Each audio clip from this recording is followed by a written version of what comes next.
سلامونه او نیکې هیلې. نن غواړم چې د یو مرض باره کې تاسو ته معلومات درکړم چې په طبي اصطلاح کې دې مرض ته پټ قاتل وایي. پټ قاتل دې ته ځکه وایي چې هېڅ نښې نښانې نه لري خو نقصانات یې ډېر دي. د WHO یا ورلډ هیلث ارګنایزیشن مطابق هغوی څه اعداد و شمار ورکړي دي چې هر کال 94 لکه خلک یا 9.4 میلیونه خلک د لوړ فشار نه مړه کېږي. دا اوس په دنیا کې 1 میلیارد خلک په لوړ فشار باندې اخته دي او تر کال 2025 پورې به دغه اعداد و شمار 1.5 میلیارد ته ورسیږي.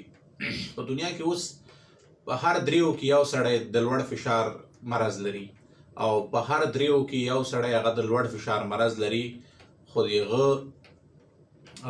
خبر ترېنه نه دی چې لوړ فشار مرض لرم. اصلي کې دا د وینې فشار وایي څه ته.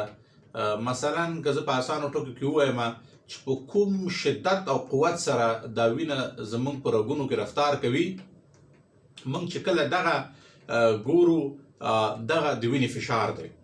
نورمال د وینې فشار د 120 پر اتیا باندې وي، دې نه کم یا همدومره. دا نورمال فشار دی د یو ځوان سړي دپاره. او کله چې دغه فشار د 110 چې کوم په اسانه ټکو کې خلک ورته دا لوړ فشار او ټیټ فشار وایي، خو په طبي اصطلاح کې دې ته سیستولیک او دایستولیک وایي. یعنې دا 120 چې کوم دی دې ته سیستولیک وایي او دا چې کوم لاندې اتیا دی دې ته دایستولیک وایي. کله چې زموږ دغه لوړ یا سیستولیک فشار د 110 نه تر 119 پورې او چې کوم دایستولیک دی یا کوم ټیټ فشار دی دا د اتیا نه تر 9 اتیا پورې وي، دغه سړی په آینده کې د فشار مرض ورته کېدی شي. دې ته یعنې په طبي اصطلاح کې پري هایپرټینشن وایي. او کله چې زموږ فشار د 140 نه زیات یا همدومره لوړ سیستولیک او چې کوم لاندې فشار دی دایستولیک، هغه چې کله د اتیا نه تر 9 اتیا یعنې 90 باندې شي، چې کله 140 پر 90 نه زیات یا همدومره وي، دغه فشار دی. یو سړی به څنګه پوهېږي چې زه فشار لرم؟ هر یو کس چې دا ویډیو ګوري کېدای شي هغه ته د فشار مرض وي خو هغه ترېنه نه دی خبر. هر سړي عمر چې د 18 کالو نه ډېر دی هغه باید خپل فشار په کال کې یو دفعه وګوري.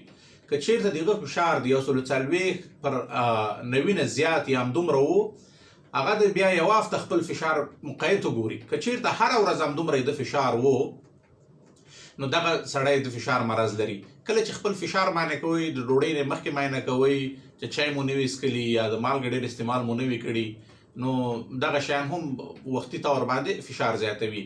د فشار لوړ فشار وجې څه شی دي؟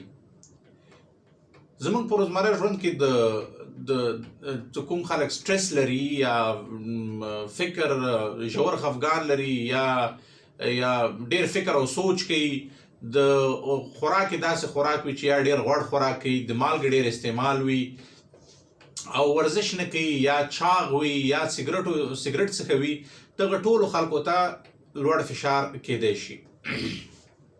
او بعضې وخت جینیټیک وي، د چا چې مور و پلار فشار لري هغوی ته هم فشار کېدی شي.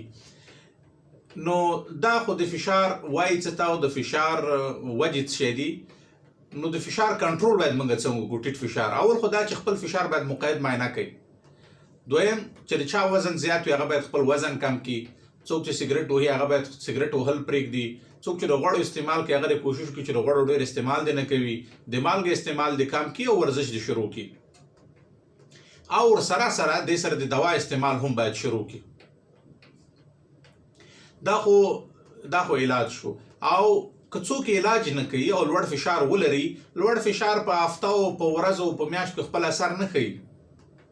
چې څومره د وینې رفتار یا د وینې شدت د رفتار په زموږ په رګونو کې زیاتیږي، دغه وخت سره دا رګونه کلکیږي او بیا په وینه په اسانه پکې رفتار نشي کوی، نو د وجود هغه اعضاوې خرابېږي کوم ته چې دا وینه رسوي. مثلا نقصانات د لوړ فشار څه شی دي؟ د زړه حمله. کوم رګونه چې زړه ته وینه رسوي، چې کله فشار لوړ وي دا وخت سره کلکیږي او بیا صحیح وینه وجود زړه ته نه رسیږي، نو دا سړی ته یا دې کس ته څه شی کېږي؟ د زړه حمله.